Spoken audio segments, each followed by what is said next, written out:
सुंदर तरीका है। भक्ति सहज जो सगुण रूप का स्वरूप है, सगुण रूप का जो उपासन है, वो श्रेष्ठ बताया गया कलयुग में। ऋषि सूत ने कहा कि यह शौनकादि ऋषियों, ज्ञानम तो दुष्करम लोके, भजनम सुकरम मतम, भगवान का भजन ही सुंदर तरीका है उन्हें प्राप्त करने का। इसलिए भक्ति से भगवान को रिझा करके आप श्रावण के महीने में लोटे भर जल चढ़ाइए।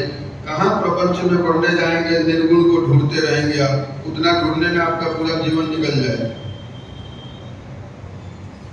साधारण तो सबकी योग्यता भी नहीं, योग्यता का भी तो परीक्षण होता है, सब उसके अधिकारी भी नहीं, पात्रता भी नहीं रहती ना सब। आइए बैठिए, सब पात्र भी नहीं है। तो इस स्थिति में हम भगवान की कृपा से,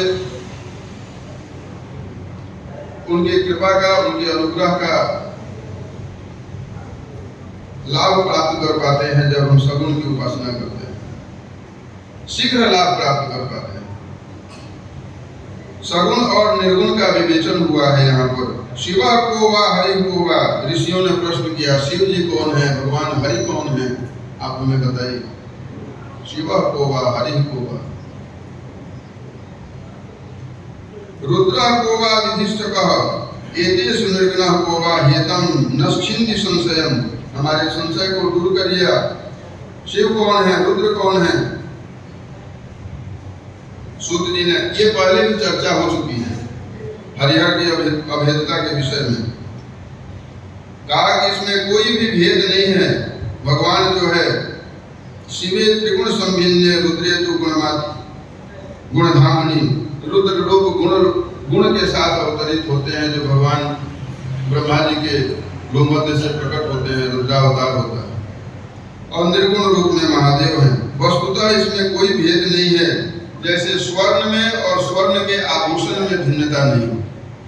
ठीक है, हमारे यहाँ न्याय सिद्धांत में एक सूत्र पढ़ाया जाता है, विशिष्टा शुद्धान नातिरिच्यते, विशिष्ट जो होता है वो शुद्ध से अतिरिक्त नहीं होता।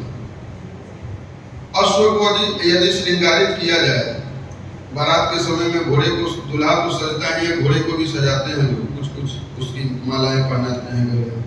तो जो श्रृंगारित अश्व है वह अश्व ही होगा, वो हाथी नहीं बनेगा। श्रृंगार होने के बाद ये बन जाता है।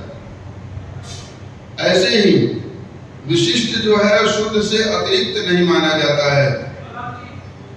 वो विशिष्टता जीवन से अगर निकल जाए तो शुद्धता की सत्ता सामान्य हो सकती है, लेकिन अतिरिक्त नहीं हो सकती है।